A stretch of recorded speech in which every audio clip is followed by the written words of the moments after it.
दोस्तों, कहानी की शुरुआत होती है रिक नाम के एक अनुभवी पायलट से, जो अपनी ज़िंदगी की आखिरी फ़्लाइट उड़ाने वाला है। आज के बाद वो रिटायर होने वाला है, इसलिए पिछली रात वो अपने दोस्तों के साथ जमकर पार्टी करता है और इस खास दिन को एंजॉय करता है। लेकिन दूसरी तरफ उसका फर्स्ट ऑफिसर बेन बिल्कुल भी खुश नहीं है। कुछ साल पहले वह एयरफोर्स में था, मगर एक गलती की वजह से उसकी नौकरी चली गई। नौकरी के साथ उसकी पेंशन भी चली गई और उसकी पत्नी और बेटा उससे नाराज़ हो गए। अब बेन मजबूरी में कमर्शियल फ़्लाइट में काम कर रहा है और हर वक्त नियमों को लेकर बहुत सख्त रहता है। अगले दिन न्यूयॉर्क से शंघाई जाने वाली फ़्लाइट की तैयारी शुरू हो जाती है। इसी फ्लाइट में एक अजीब आदमी डैन भी सफ़र करने वाला था। डैन की सबसे ख़राब आदत थी कि वो किसी की बात नहीं मानता था। एयरपोर्ट पर गार्ड उसे बार बार स्मोकिंग से मना करते हैं, लेकिन वो नहीं मानता। इतना ही नहीं, उसके बैग में एक ख़राब और मुड़ने वाला पावर बैंक भी था, जिसे प्लेन में ले जाना मना था। सिक्योरिटी चेक के समय उससे पूछा गया, क्या आपके बैग में कोई बैटरी या पावर बैंक है?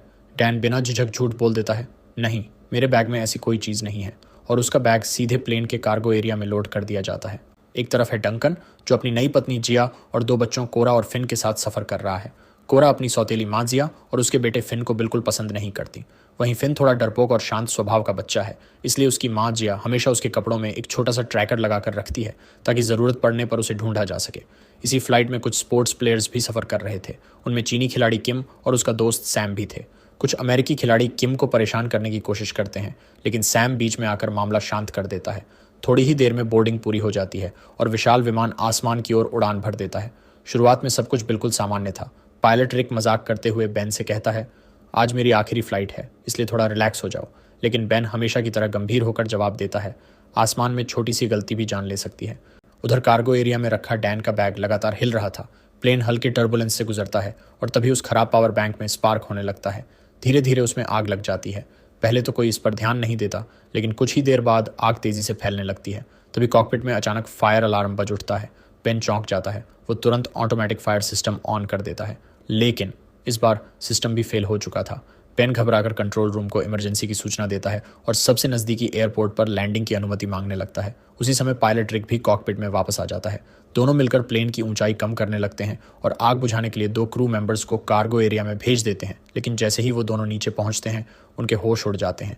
अब तक आग पूरे कार्गो एरिया में फैल चुकी थी। चारों तरफ धुआं ही धुआं था और तभी डैन के बैग में रखा वो पावर बैंक जोरदार धमाके के साथ फट जाता है। टड़ाम! एक ही पल में पूरा कार्गो एरिया आग के समंदर में बदल जाता है। धमाके की वजह से प्लेन के अंदर कई जगह छेद हो जाते हैं। एक गैस सिलेंडर टूटकर पैसेंजर्स की तरफ उड़ जाता है और हवा के तेज प्रेशर की वजह से सीटों पर बैठे पैसेंजर्स बाहर की तरफ खींचने लगते हैं। उधर कॉकपिट में रिक और बेन समझ चुके थे कि अब हालात उनके हाथ से निकल रहे हैं। तभी एक और मुसीबत आ जाती है। कार्गो एरिया से उड़ा एक बड़ा बॉक्स सीधे प्लेन के इंजन से टकरा जाता है। पहला इंजन पूरी तरह फेल हो जाता है। अब प्लेन एक तरफ झुककर तेजी से नीचे गिरने लगता है। बेन घबराकर कंट्रोल रूम से कहता है, हम अब नजदीकी एयरपोर्ट तक नहीं पहुंच पाएंगे, हमें इमरजेंसी लैंडिंग करनी होगी। कुछ ही देर में दूसरा इंजन भी बंद पड़ जाता है। एक एक करके प्लेन के सारे इंस्ट्रूमेंट्स काम करना बंद कर देते हैं। अब उनके पास सिर्फ एक ही रास्ता बचा था, समुद्र के बीचों बीच इमरजेंसी लैंडिंग। रिक माइक्रोफोन उठाकर घोषणा करता है, सभी पैसेंजर्स ध्यान दें, हम समुद्र में इमरजेंसी लैंडिंग करने जा रहे हैं। कृपया सीट बेल्ट बांध लें और इम्पैक्ट के लिए तैयार रहें। ये सुनते ही पूरे प्लेन में सन्नाटा छा जाता है। हर कोई अपनी जिंदगी के बारे में सोचने लगता है। कोई रो रहा था, कोई प्रार्थना कर रहा था। तभी बेन के दिमाग में एक आइडिया आता है। वो रिक से कहता है, अगर हम प्लेन को समुद्र की लहरों के समानांतर उतारें तो शायद इम्पैक्ट थोड़ा कम हो जाए। रिक उसकी बात मान जाता है। जैसे ही प्लेन समुद्र की सतह को छूता है, उसका बैलेंस बिगड़ जाता है। नीचे छिपी हुई चट्टानें प्लेन को बीच से चीर देती हैं और अगले ही पल पूरा विमान तीन हिस्सों में टूट जाता है। एक हिस्सा कॉकपिट का, दूसरा बीच वाला हिस्सा और तीसरा पीछे का टेल सेक्शन। चारों तरफ मलबा ही मलबा फैल जाता है। कॉकपिट में बेन की आंख खुलती है। उसके सामने पायलट रिक बुरी तरह घायल पड़ा था। सामने का शीशा पानी के दबाव से कभी भी टूट सकता था। बैन पूरी ताकत से रिक की सीट बेल्ट काटने की कोशिश करता है, लेकिन रिक मुस्कुराकर कहता है, अब मुझे छोड़ दो बेन, ये मेरी आखिरी फ्लाइट थी। रिक आखिरी बार अपने परिवार की फोटो देखता है और अगले ही पल कॉकपिट का शीशा टूट जाता है। समुद्र का तेज पानी अंदर घुस आता है। रिक हमेशा के लिए इस दुनिया को अलविदा कह देता है। उधर प्लेन के पीछे वाले हिस्से में मैट, फिन, बूढ़ी महिला बेकी और एयर होस्टेस जोई अभी भी जिंदा थे। ये हिस्सा समुद्र के अंदर एक चट्टान पर अटका हुआ था। यहाँ फिलहाल पानी नहीं भरा था, लेकिन धीरे धीरे पानी ऊपर आ रहा था। मैट टॉर्च जलाकर चारों ओर देखता है। उसे समझ आता है कि अगर जल्दी कुछ नहीं किया गया तो ये लोग यहीं डूब जाएंगे। वहीं प्लेन के बीच वाले हिस्से में किम, सैम, कुछ खिलाड़ी और डैन फंसे हुए थे। डैन अभी भी खुद को बचाने के बारे में सोच रहा था। एक शार्क अचानक हमला करती है और एक घायल खिलाड़ी को पानी में खींच ले जाती है। सभी की रूह कांप जाती है। उधर बेन बाकी बचे लोगों को देखकर कहता है, जब तक मैं जिंदा हूं मैं किसी को मरने नहीं दूंगा। पेन कहता है, हमें इस छोटी नाव से यहां से निकलना होगा। इसके बाद सभी लोग जल्दी जल्दी छोटी नाव में बैठने लगते हैं। तभी बेन सीट नंबर 20 के पास पहुंचकर आखिरकार वह आपातकालीन लोकेशन डिवाइस ढूंढ निकालता है। लेकिन तभी उसे एहसास होता है कि कोरा कहीं दिखाई नहीं दे रही। पेन बिना एक पल गंवाए उसे ढूंढने वापस भागता है और वह डिवाइस डैन को देकर कहता है, इसे संभाल कर रखना, यही हमारी आखिरी उम्मीद है। इधर बेन आखिरकार कोरा को ढूंढ लेता है, मगर उसी वक्त प्लेन का बचा हुआ हिस्सा भी टूटकर समुद्र में डूबने लगता है। सब लोग जल्दी जल्दी लाइफ बोट में चढ़ने लगते हैं और इसी अफरा तफरी में डैन के हाथ से वह आपातकालीन डिवाइस पानी में गिर जाता है। जब बेन वापस आता है और डिवाइस के बारे में पूछता है तो डैन बड़ी आसानी से कह देता है वो गलती से पानी में गिर गया। ये सुनकर बेन को बहुत गुस्सा आता है, लेकिन उससे पहले ही सैम और विल शार्कों के बीच फंस जाते हैं। डैन चिल्लाता है, उन्हें छोड़ दो, पहले अपनी जान बचाओ। लेकिन बेन ऐसा इंसान नहीं था। वह कहता है, मैं किसी को मरने नहीं दूंगा, और वह छोटी नाव लेकर दोनों को बचाने चला जाता है। काफी मुश्किलों के बाद बेन सैम और विल को बचाकर वापस ले आता है। दूसरी तरफ प्लेन के पिछले हिस्से में फंसे फिन, जोई और बूढ़ी महिला मैगी के हालात भी खराब। मैगी कहती है, मैं तैर नहीं सकती, तुम लोग मुझे छोड़कर चले जाओ। वह फिन को लाइफ जैकेट पहनाती है और खुद उसके साथ पानी में निकल पड़ती है। रास्ते में उन्हें मैट की लाश दिखाई देती है, यानी मैट उन्हें बचाने की कोशिश करते हुए अपनी जान गंवा चुका था। जोई किसी तरह फिन को लेकर पानी की सतह तक पहुंच जाती है। उन्हें एक छोटी सी राफ्ट भी मिल जाती है, लेकिन तभी एक शार्क पीछे से आकर जोई पर हमला कर देती है। वह बुरी तरह घायल हो जाती है।